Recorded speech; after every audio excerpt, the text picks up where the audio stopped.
Why sound so much more important than a word which is a meaning? If you touch the sound, you're touching creation. If you touch a word, you're just going into the psychological structure of human beings. Do not discount the power of the sound, it has influence on everything. Mantra is a combination.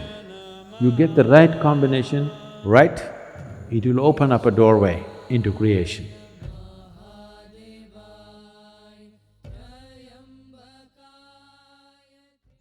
Yes. Is it okay to chant mantras without knowing the meaning? Mantras have no meaning. See, there are two dimensions to a mantra. Mantras are not supposed to have any meanings in the tradition. There are different types of mantras. Unfortunately, the mantras which are normally known, they have given them meanings so that people can involve. Because there are lots of idiotic people who cannot involve with anything that's meaningless. That is why they miss the sunrise, the sunset, the moon, the full moon, everything they miss because it's meaningless. What is the meaning of a full moon? There is no meaning, only if you're in love it means a lot. Otherwise, what is it? Nothing. It's not meaningful means it is not useful. So, all the idiots on the planet will do only meaningful things. Yes, because they have no intelligence to recognize life and the many facets of life. It is not because you have attached a stupid meaning to it, it exists. It exists beyond you. It existed before you, it will exist beyond you. It is not because you give it a meaning, it's become useful or not useful. So the stupid in the world will do meaningful things. They may be intellectual, but life stupid, they have no life sense. If you have life sense, you will see it is the most meaningless things which really set you on fire, isn't it so? No? So they created two kinds of mantras. One larger set of mantras which have no meaning, just pure sound. You will see this in our music also. The Yaksha program happened just now and many of our people who are looking for meanings were thoroughly bored because they're doing alap for 40 minutes, Say something, say at least Shiva, Shambho, something. No, They're not getting the point because it's about the sound. Why sound so much more important than a word which is a meaning? Meanings are made up in human minds. Sound is the essence of creation. If you touch the sound, you're touching creation. If you touch a word, you're just going into the psychological structure of human beings. Psychological structure of human beings is essentially a certain kind of madness. We can enjoy it, we can use it, but essentially it's a certain kind of illusory setup. Sound is a fundamental aspect of creation. If you have mastery over sound, you have mastery over creation itself in a certain way, because creation is just a complex amalgamation of sounds. It's the blueprint of creation. But meanings are human things. You know, the same words mean different things in different languages, even in India. You know this.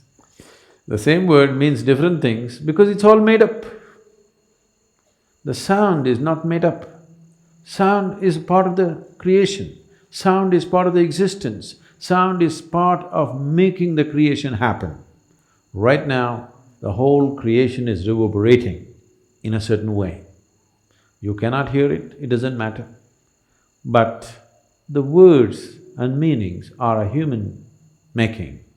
It is meaningful only as a conspiracy.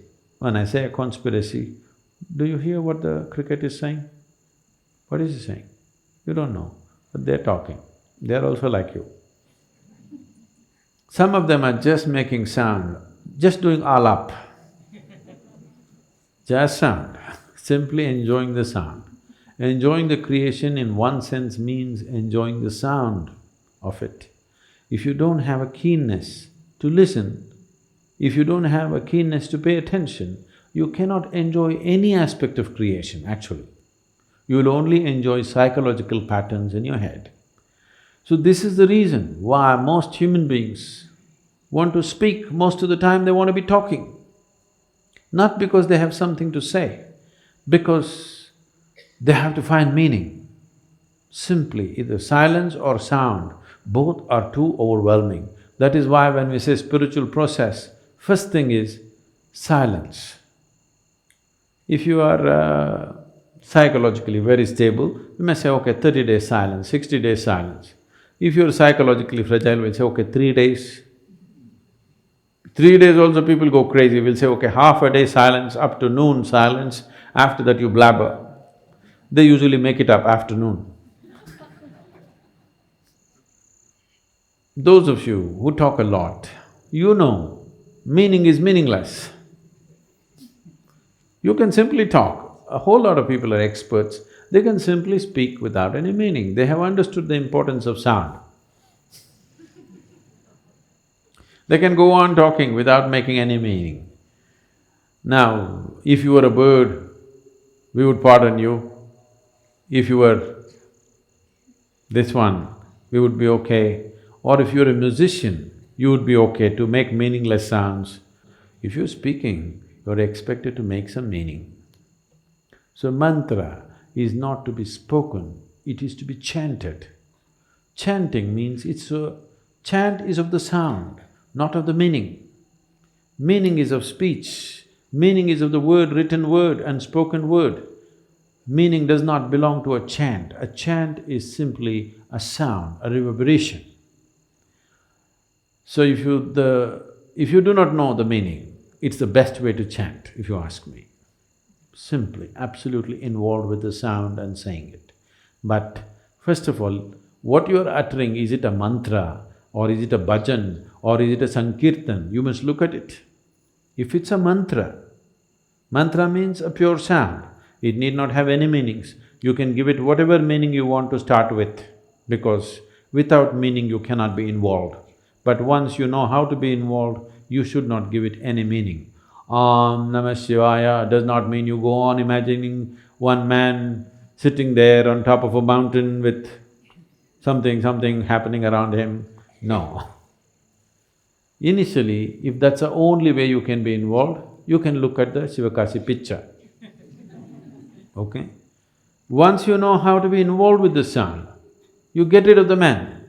He's not needed, he's a disturbance. I'm telling people in Sanyama, they're chanting. Their question is, if Shiva comes, I'm calling so many times, if he comes, just ignore him. Because that's not the thing about mantra. The mantra is that you involve yourself in the sound because you yourself, your physical thing is a certain pattern of sound. Right now you're trying to make yourself into a different pattern of sound so that this sound becomes an access point to the larger sound which you call as the cosmos. A larger arrangement of sounds is cosmic in nature. Now, you use a certain key sounds in a particular arrangement, you know. In the safes, the locks are called a combination lock. So you have to just get it right for it to open. So mantra is a combination. You get the right combination right, it will open up a doorway into creation. It is not the meaning. Whatever meaning you give it, however high or low you think the meaning is a made-up thing. It's a psychological process. It has no existential meaning. No word has any existential meaning. Right now, whatever English words we're uttering doesn't mean anything to the trees. But if you can… actually these experiments have been done. If you sit here and sing beautifully, I cannot do that, but if you sit here and sing really properly, the tree is full of flower. It could be because of yaksha. Okay, the rains have aided it, but do not discount the power of the sound. Do not discount the power of the sound, it has influence on everything. Or if you chant a mantra, the tree may respond to it.